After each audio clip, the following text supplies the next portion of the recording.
嗱，最近懲教署就出咗套 AI 禁毒宣傳片喎，咁啊引來好大嘅爭議啊！咁啊上網睇下啦，哇，的確好有煽惑力喎，好似有班女團喺度教緊點樣剔嘢咁。我諗佢嘅原意都係想用一啲先揚後抑嘅手法，先講毒品虛假嘅好處啦、美好啦，然後再講佢真正嘅禍害。但係得出嚟嘅結果就係變相幫呢啲毒品宣傳啦。呢類失誤咧其實好普遍嘅，發生喺邊度最多咧？其實就係喺學生嘅作文裏邊。平時作文咁樣咧，最多就係呢次作文攞低分啦。但係考試就弊啦，考 DSE 咁咪慘咯。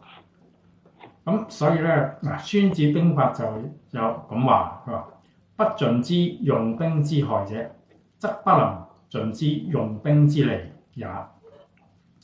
其實應該好感激懲教署作咗呢一次咁嘅禁毒宣傳示範，咁令我哋有機會咧預先知道下呢一類失誤，同埋知道點樣去防範佢。先我哋將佢當做一篇作文啦。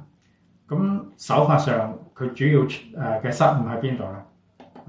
主要嘅失誤有4點。第一，結構失衡；第二，抑揚手法運用失敗；第三，措辭流於表面；第四，未考慮受眾。逐點講啊。第一，結構失衡啦。如果作為一篇文咧，佢係結構上係嚴重嘅頭重腳輕啊。佢前半部講誘惑嗰度咧，篇幅太長，色彩過於絢麗，講到好吸引啊，等人想試嘅。後半部咧講危害嗰度咧，篇幅太短，同埋個轉折咧係有啲倉促，得出嚟嘅結果咧就係未說服啲人遠離毒品之前咧，碎咗佢去揾毒品，咁就大件事啦。第二點，抑揚手法運用失敗。原意係想先揚後抑嘛，先寫毒品表面嘅好處，再寫毒品嘅禍害。咁嘅諗法都唔係錯嘅，但係揚嘅力度太慢啦，抑嘅力度太弱。其實不論先揚後抑也好，先抑後揚也好，轉折係非常重要嘅。依家就係欠缺咗一個適當嘅轉折。轉折過於倉促，咁得出嚟嘅結果咧就係揚完全壓倒抑，技術完全失效。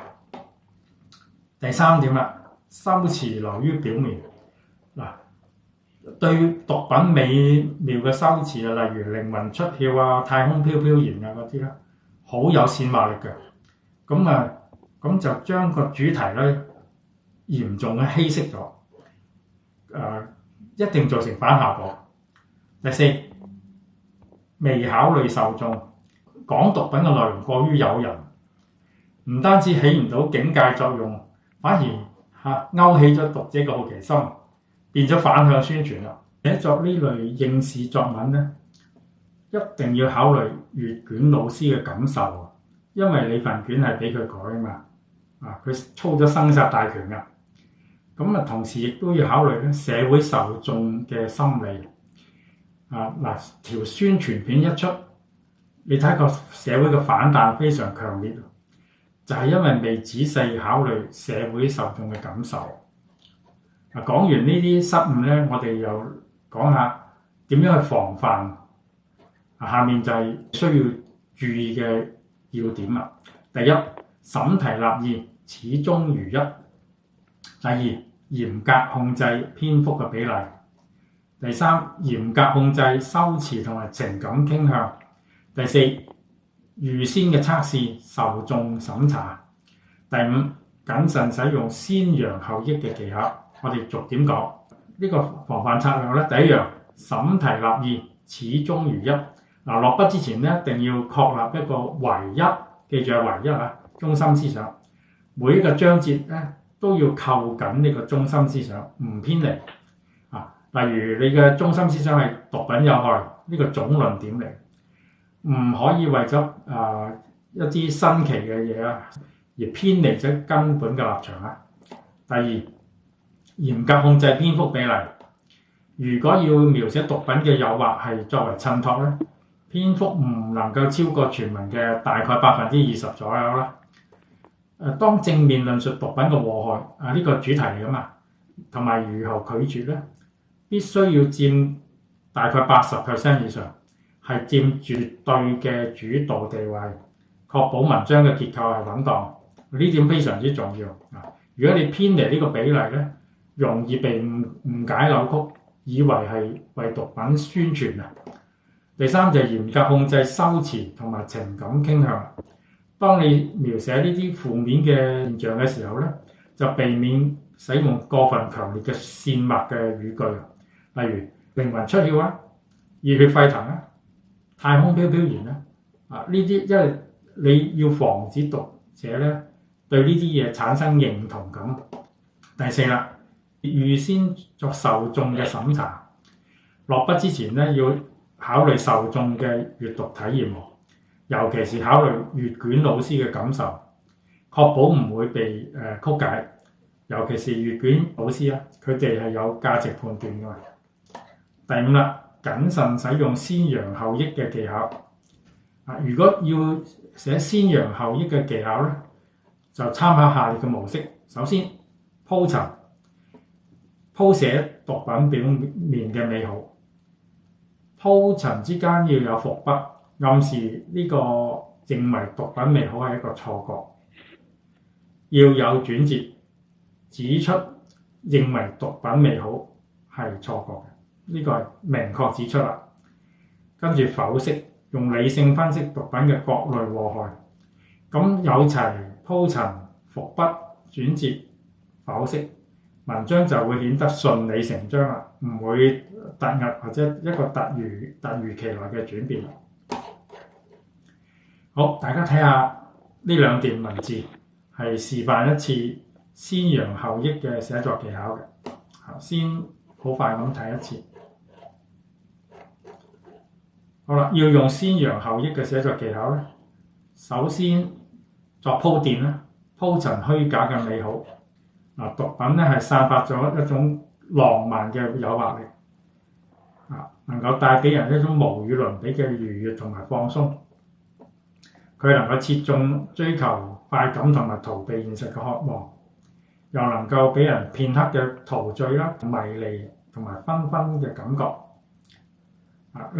當描寫呢啲鋪陳呢啲虛假嘅美好嗰陣咧，就要管控下措辭，避免太過分嘅渲染，避免造成反效果啦。鋪陳之中要有伏筆，伏筆就點出呢？呢一切都係誤解嘅、誤會嘅。毒品係戴上面具啊嘛，戴上面具即係裝扮啦，仲有讓人以為不過係一場無傷大雅嘅感官遊戲。戴上面具讓人以為，咁呢個係一個伏筆。呢個指出呢啲一切都係虛假嘅，暗示呢啲係虛假。好啦，然後一個轉折啦，轉折然而，咁係一個轉折常用嘅語句咧。然而呢啲係強行扭曲神經帶來嘅短暫快樂啫，本質上咧係透支緊生命同埋靈魂嘅虛假繁榮。呢個轉折就話風一轉喎，將頭先被以為正面嘅指出翻佢唔係正面嘅。好啦，跟住就作一次理性嘅剖析啦。指出啦，整體嚟講啦，你整體所受影響就係大腦神經已經被改寫㗎啦，身體同埋心靈咧都扣上無形嘅枷鎖，你嘅理智防線咧會逐步崩潰啦。跟住咧就逐步剖析毒品對身心嘅禍害啦，毒品對家庭嘅禍害啦，毒品對社會嘅禍害啦，同埋應有堅決拒毒嘅意識。有妥善嘅鋪陳、伏筆、有轉折，然後剖析，就可以避免咗偏離主題同埋抑揚倒置嘅失誤啦。下面係一篇完整嘅作文示例，題目係珍愛生命，遠離毒品。先係引言啦。例如話，好多人會渴望追求一種極致嘅體驗，毒品往往就係呢個時候咧偽裝成為最體貼嘅救贖者，跟住就鋪墊啦、鋪陳虛假嘅美好啊！你話呢啲毒品咧散發住一種近乎浪漫嘅誘惑，承諾喺短時間內咧帶俾人無與倫比嘅愉悅同埋放鬆。佢又帶俾人片刻嘅陶醉啦、迷離紛紛嘅感覺。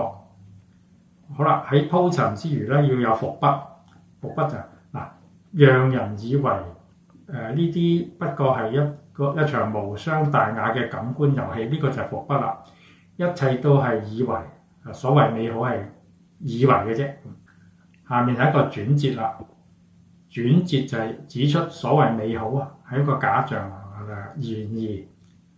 而呢啲係扭曲神經帶嚟嘅短暫快樂，本質係透支緊生命靈魂嘅，呢個虛假嘅。咁我哋跟住咧就係嚟一次剖析啦。你嘅大腦神經咧結構已經不知不覺咁被改寫，身體同埋心靈咧都會扣上無形嘅枷鎖，理智防線逐步崩潰啊！糖衣係掩蓋唔到毒藥嘅。好，跟住就逐一指出呢個禍害啦。首先就係對身心嘅禍害。對身心嘅禍害就係令神經系統受損，會嚴重嘅就會導致神經錯亂、腦中風，會膀胱萎縮、頻尿同埋血尿，免疫力下降，容易感染各種嘅併發症。吸食過量咧，會有機會令到心臟停止、窒息、猝死。跟住就係尊嚴嘅喪失啦。